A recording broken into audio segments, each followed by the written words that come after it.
మౌనమేళనోయి part 3 part 1 part 2 చూసి ఆ తర్వాత ఇది చూడండి.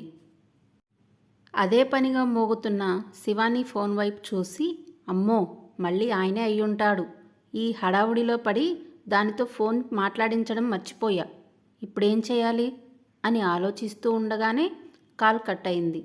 అమ్మయ్యా, ఇప్పటికైతే గండం గడిచింది. రేపు ఆయన ఇంటికి వచ్చాక శివాని ఏదని అంటే ఏం చెప్పాలి? ఏముంది, అదే ఎవరినో ప్రేమించి వాడితో వెళ్ళిపోయింది అని చెప్పొచ్చులే, అప్పుడు నా మీద ఎలాంటి అనుమానం రాదు అని మనసులో అనుకుంది వనజ. ఏంటి శివాని ఫోన్ లిఫ్ట్ చేయట్లేదు? పొద్దున కూడా వనజనే మాట్లాడింది. పోనీ వనజకి ఫోన్ చేసి అడిగితే, వద్దులే శివాని ఇంటి పట్టున లేదా అంటూ నా బంగారు తల్లిని తిట్టిపోస్తుంది, ఏ స్నేహితురాలి దగ్గరకో వెళ్ళుంటుందిలే అని అనుకుంటూ ఉండగా కాలింగ్ బెల్ మోగడంతో తలుపు తీసి చూశాడు మాధవరావు. ఎదురుగా ఉన్న కొడుకును చూస్తూ, ఇదేంట్రా ఇప్పుడొచ్చావు, పరీక్షలు ఇంకా మొదలవ్వలేదన్నావుగా అని అడిగాడు మాధవరావు. అదేం లేదు నాన్న, ప్రిపరేషన్ హాలిడేస్ ఇచ్చారు, రేపు ఎలాగో హోలీ కదా, అక్క వాళ్ళతో హోలీ ఆడుకోవచ్చని వచ్చేశాను అంటూ బ్యాగ్ పట్టుకొని ఇంట్లోకి వచ్చాడు చైతన్య. అవునా, మంచి పని చేశావు, హోలీ పండుగ అంటే శివానికి చాలా ఇష్టం, నువ్వు కూడా వచ్చావని తెలిస్తే ఇంకా సంతోషిస్తుంది. ఇంతకీ నువ్వు వస్తున్నట్లు అక్కకి ఫోన్ చేశావా అని అడిగాడు. లేదు నాన్న, వాళ్ళకి సర్ప్రైజ్ ఇద్దామని చెప్పకుండా వచ్చేసా, అంతేకాదు ఇద్దరికి గిఫ్ట్స్ కూడా తెచ్చాను చూడు అంటూ బ్యాగ్ లోపల నుండి గిఫ్ట్ బాక్సులను తీసి చూపించాడు.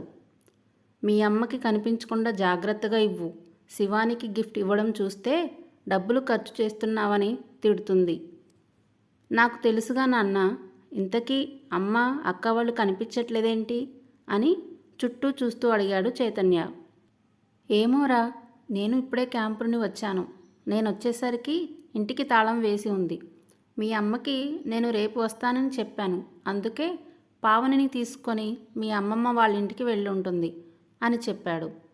మరి శివాని అక్క ఎక్కడికి వెళ్ళినట్టు, అమ్మ తన వెంట తీసుకెళ్ళదుగా అని అడిగాడు.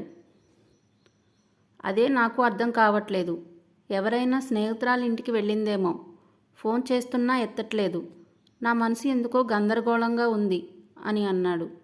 ఏం కాదులే నాన్న, ఫోన్ సైలెంట్లో పడి ఉంటుంది, సాయంత్రం అవుతుందిగా వస్తూ అన్న మాటను మధ్యలోనే ఆపేసి గేట్ తీసుకొని వస్తున్న శివాని వైపు చూసి, వస్తుంది అన్నాడు చైతన్య. పెళ్లి చేసుకొని వస్తున్న కూతురును చూసి నిర్ఘాంతపోయాడు మాధవరావు. శివాని గుమ్మం వరకు వచ్చి అక్కడే నిలబడి తండ్రి వైపు తమ్ముడి వైపు కళ్ళ నీళ్లతో చూస్తూ ఉంది. చైతన్య షాక్ నుండి తేరుకొని, ఏంటక్క నువ్వు పెళ్లి చేసుకున్నావా, నేను అస్సలు నమ్మలేకపోతున్నాను, అసలేం జరిగిందక్క అని అడిగాడు.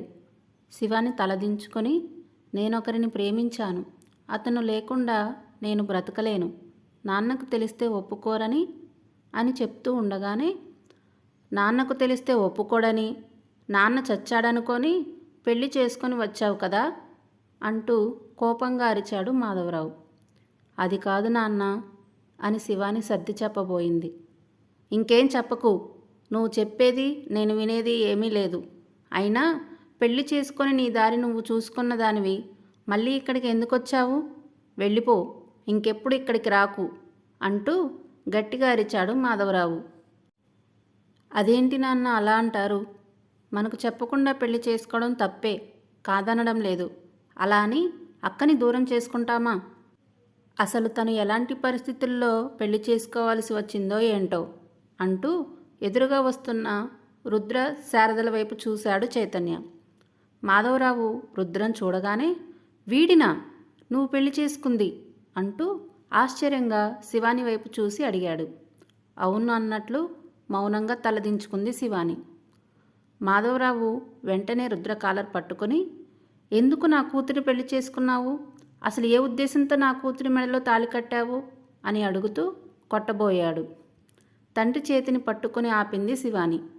ఏం చేస్తున్నారు నాన్న, ఆయన నాకు తాళి కట్టిన భర్త, ఆయన ఎలాంటి వాడైనా కానీ ఇప్పుడు మీ కల్లుడు అంటూ మాధవరావుకి రుద్రకి మధ్యలో నిలబడింది శివాని.